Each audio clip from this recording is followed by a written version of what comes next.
Que vous ouvriez un petit peu sur, je ne sais pas moi, vous êtes hydrologue, ingénieur, là, sur justement la complexité de gérer de façon intégrée. T'sais, dans un conseil de bassin, c'est beau, on est assis avec les villes, avec les agriculteurs, avec les forestiers, avec les citoyens, mais nous, on ne gère rien. On est là pour, on est assis autour d'une table pour essayer ensemble de développer un plan directeur de l'eau qui, lui, essaie d'intégrer, on ne gère pas nous. Mais comment on peut favoriser cette gestion intégrée là? Vous avez une tâche très complexe et vous en êtes très conscient. Au niveau des organismes de bassin, ben, vous savez, vous venez de l'exprimer, vous avez peu de moyens autres que la concertation, que le dialogue. Et ben, c'est le choix que fait le gouvernement dans son système de gestion et de progrès. Je crois, je ne suis pas partie prenante de ces décisions-là, je crois que les décisions ont été d'être extrêmement prudents, de mettre en place des organismes comme le vôtre, dans le but d'encourager les citoyens à développer des idées, de faire des pressions, de commencer à accueillir de l'argent, et surtout des informations, et de chercher à bouger un peu des choses. Mais vous avez peu de moyens pour le faire, et vous avez peu de support pour le faire. C'est un peu ce que j'indiquais quand je mentionnais qu'il faut revoir un peu notre législation, il faut revoir notre mode de fonctionnement, il faut revoir le poids des villes, il faut mettre en place de l'hydrosolidarité. Ça ne sera pas du jour au lendemain, malheureusement. On a deux problèmes contre nous. Il y a l'histoire. Quand on fait les choses d'une certaine façon, depuis toujours.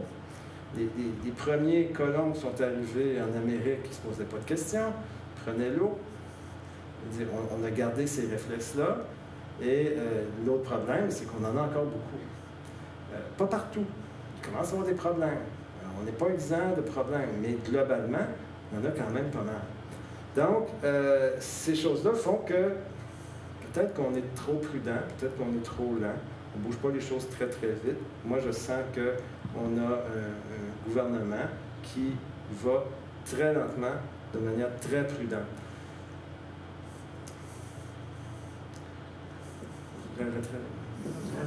Question?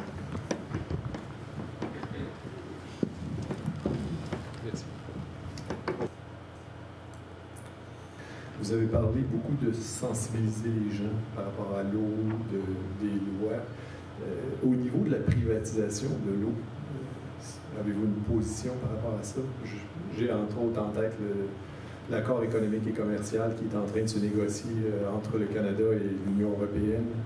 Et on parle beaucoup dans cette compte. En fait, on ne parle pas beaucoup de cet accord-là, mais dans l'accord, il semble qu'on vise, que l'Europe vise beaucoup la privatisation de l'eau au Québec et au Canada. Oui. Je dirais deux éléments de réponse. Le premier élément, c'est que l'eau a quand même un certain coût, ne serait-ce qu'il faut retrouver les investissements qu'on a besoin pour l'exploiter. Donc, si on met en place des systèmes de traitement des eaux, l'eau potable, transport, traitement d'eau usée, retour, contrôle, tout ça, c'est pas gratuit. On m'expliquait que, même en Afrique, dans les pays pauvres, il y a des endroits où l'accès au puits coûte quelque chose et les gens l'acceptent. Parce qu'ils savent qu'il faut retrouver, il faut payer, pas pour l'eau comme telle, que pour le service qui est rendu. Au-delà de ça, bon, je ne suis pas un fervent de la privatisation. Je pense que les organismes publics font un très bon travail. S'il y a un problème, c'est qu'ils sont trop discrets, ces organismes publics-là. Ils vont toujours vous dire que tout est parfait.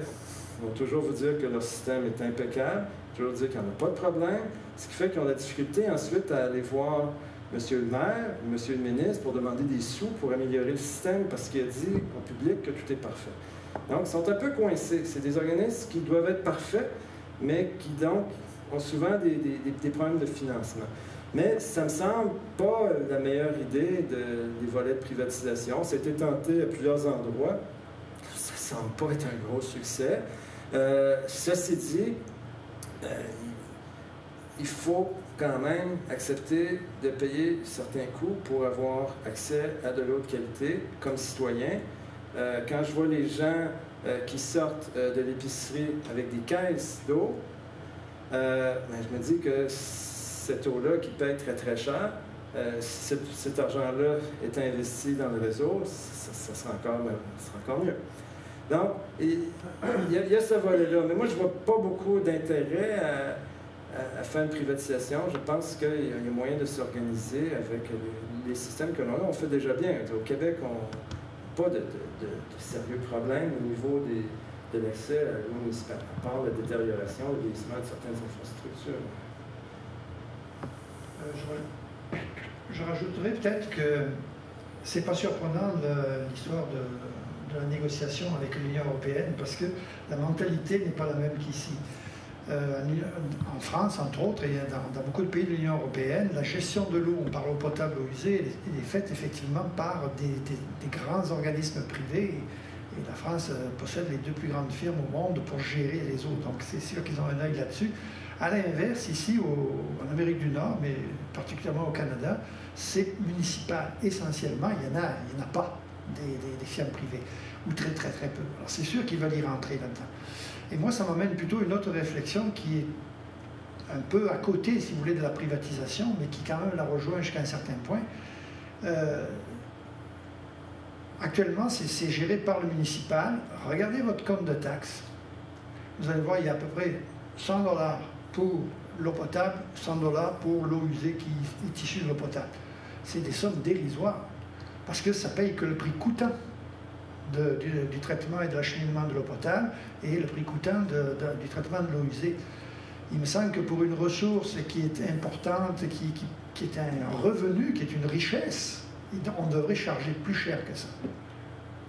Et là, ce serait peut-être une forme autorisée ou bien vue de faire de l'argent avec, et non pas le donner à une firme privée, si j'ose dire, en tout cas. Monsieur a une question?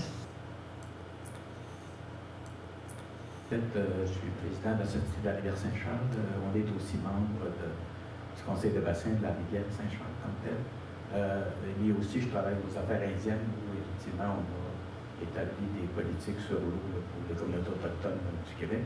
Je voulais juste vérifier, en fait, vous avez parlé tantôt de réglementation. Il est sûr qu'après Wigginton, en fait, là, les problématiques qu'il y avait eu à ce moment-là au niveau de l'eau en Ontario, le Québec et aussi le gouvernement fédéral, comme tel, a fait une politique par rapport à l'eau. Là, actuellement, je sais que le Québec veut un peu forcer les municipalités là, à avoir moins de pertes en eau là, dans leur réseau. Mais actuellement, vous avez parlé effectivement qu'il faudrait améliorer la réglementation. Est-ce que je ne sais pas si vous avez eu une réflexion par rapport à ça pour voir effectivement comment cette réglementation-là pourrait se faire pour effectivement avoir une meilleure gestion intégrée de l'eau. Parce que tantôt, quand on a parlé de concertation, ça a des limites, la concertation, quand on a... Tout à fait. Par rapport à ça. C'était juste pour voir si vous aviez eu une réflexion. Ma première réflexion, c'est que j'ai été un peu surpris par le choix du ministère de demander aux villes de réduire la consommation de 20 c'est pas l'idée même, parce qu'en fait, à l'échelle mondiale, on est parmi les plus grands consommateurs, sinon les plus grands consommateurs, donc c'est sûr qu'on peut couper. C'est l'argumentaire qui m'a surpris.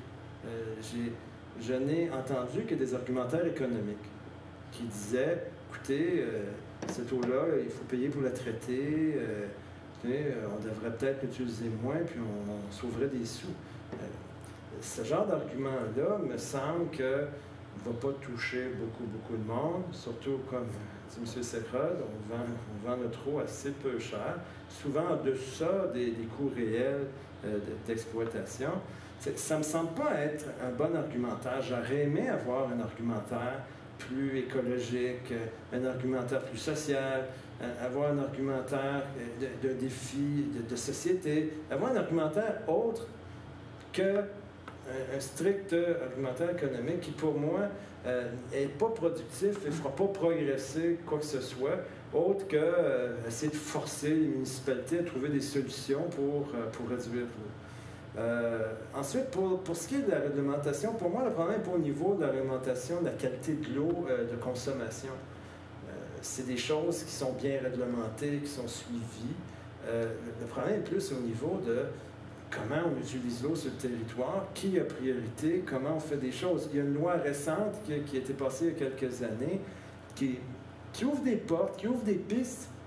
Par exemple, on a réalisé que on connaissait mal l'utilisation de l'eau sur le territoire, donc on demande aux grands consommateurs de déclarer, de commencer à monter une banque d'informations. Quand tu ne sais même pas qu'est-ce qui est consommé sur le territoire, c'est assez difficile d'imaginer des systèmes. Et vous savez, il n'y a pas de programme de conservation d'eau au Québec. Ça n'existe pas. Ils sont en train d'en monter un, mais ça n'existe pas encore. Aussi, on a... il y a beaucoup à faire au niveau même de ces lois-là. La loi récente que je mentionne, la notion d'eau renouvelable est absente de la loi. Le critère qui semble être mis de l'avant pour juger si on utilise trop ou pas est basé plus sur mettre notre usage est prioritaire, puis ensuite on va essayer de s'assurer qu'on ne fait pas trop de dégâts. Ça semble être plutôt dans cette philosophie-là que dans une philosophie pour dire, écoutez, il y a de l'eau renouvelable, il y a maintenant des notions de respect des écosystèmes aquatiques, et on doit donc tenir compte de ces choses. Non, c'est encore absent, et c'est des concepts qui me semblent très, très simples, et c'est une loi toute récente, ces concepts-là ne sont pas là. Donc, il y a encore beaucoup à faire.